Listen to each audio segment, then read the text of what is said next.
This is just a collection of bits and pieces I've filmed over the last couple of weeks. I was away for a week in the middle of this.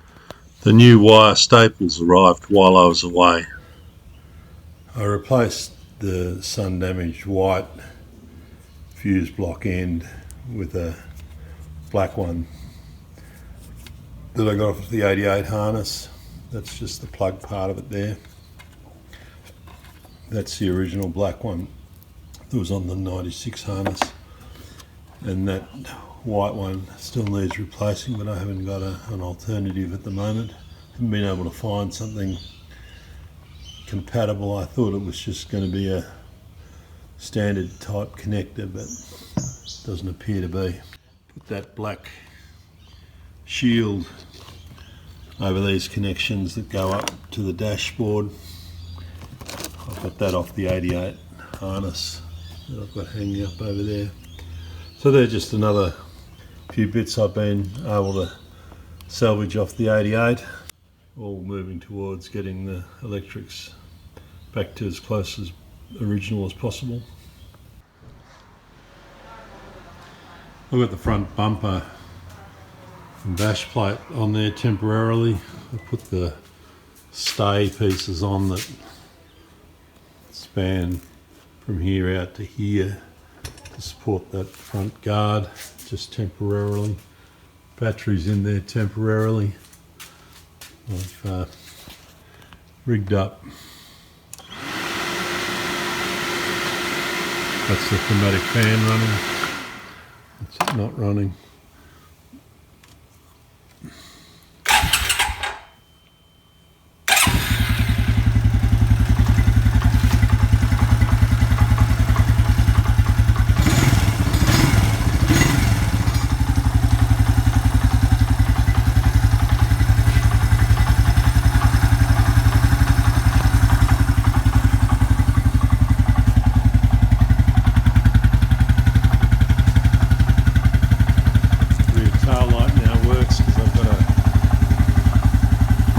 Switch that's got the light position on it.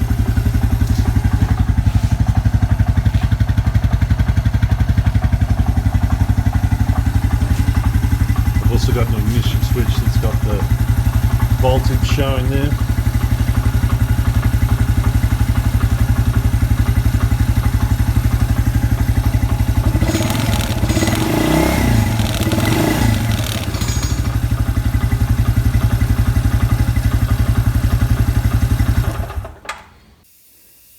So I've put a row of Wiggly Woo staples through here.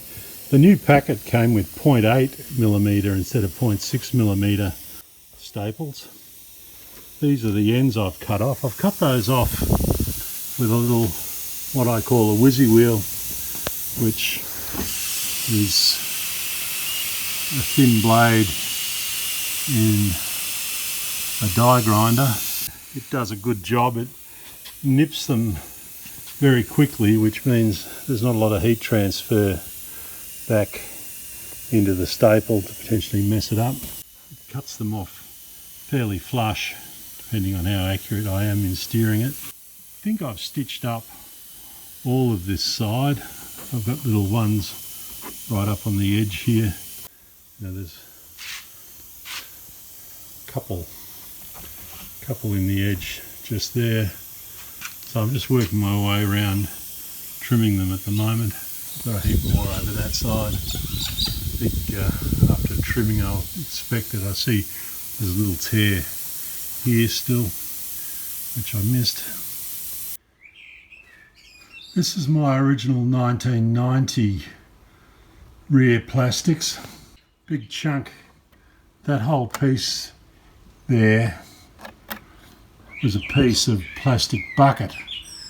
I don't know whether this piece here broke off that piece. It looks like there's a fresh break there, but that whole piece had fallen out, and I've now used wire staples to put it in as best I can. This is wire mesh, which was my original attempt to hold a piece in there, pretty unsuccessfully.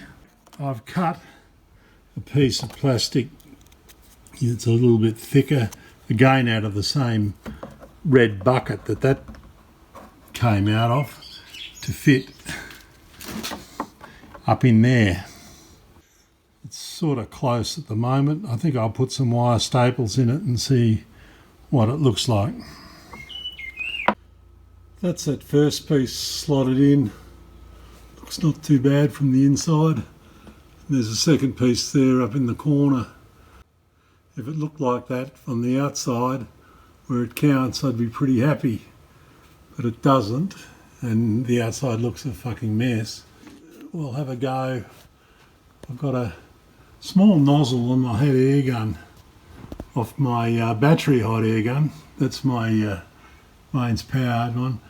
That fires out 500 Celsius air, which may well help fill gaps with a bit of red filler.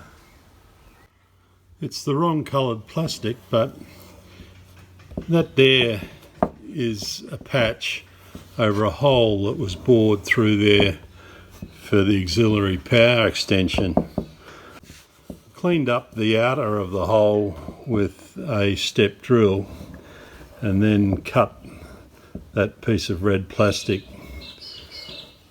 using the bandsaw just to traced a pen line around.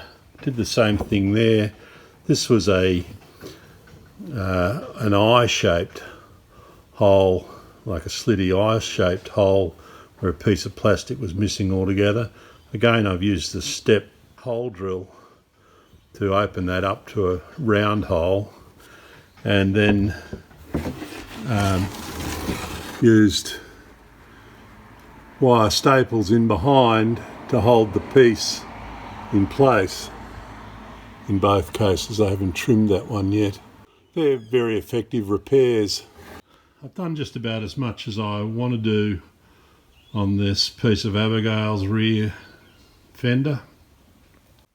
I've given the front and rear plastic a run over with the hot air gun all over. It's still a bit blotchy, but the Bosch mains powered hot air gun set to 500 degrees brought that green colour up from nearly white, the sun faded colour that these guards were. This is some small parts off a rear skirt. These bits were on the 1990 because there's a leading piece of rubber that's not on the 1990, and they have this to sort of transition to the rear piece of skirt rubber, those two pieces. I've had them in the sandblaster. Also, these little pieces are hinges off the storage box lid, and I've had each of those in the sandblaster. I bolted them to a small strap so that I could hold them and manoeuvre them in the sandblaster. I got a pretty good finish on those. These are a little bit blotchy. I think they probably got a bit of a clean up 4 years ago on the wire wheel, but not as good. These little hinges, you can't get the wire wheel inside them, so they were never, the ones that I took off the 90 bike when I'm fixing up the red plastic weren't properly cleaned the first time round. So I'm going to now give them a shot of black paint, and hopefully my little wire here is going to support them well enough while I get around them without too many runs. That's a bit of black paint on them.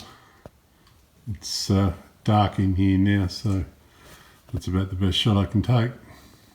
Well, that's just another rambling video of bits and pieces. Get out to your shed and have some fun.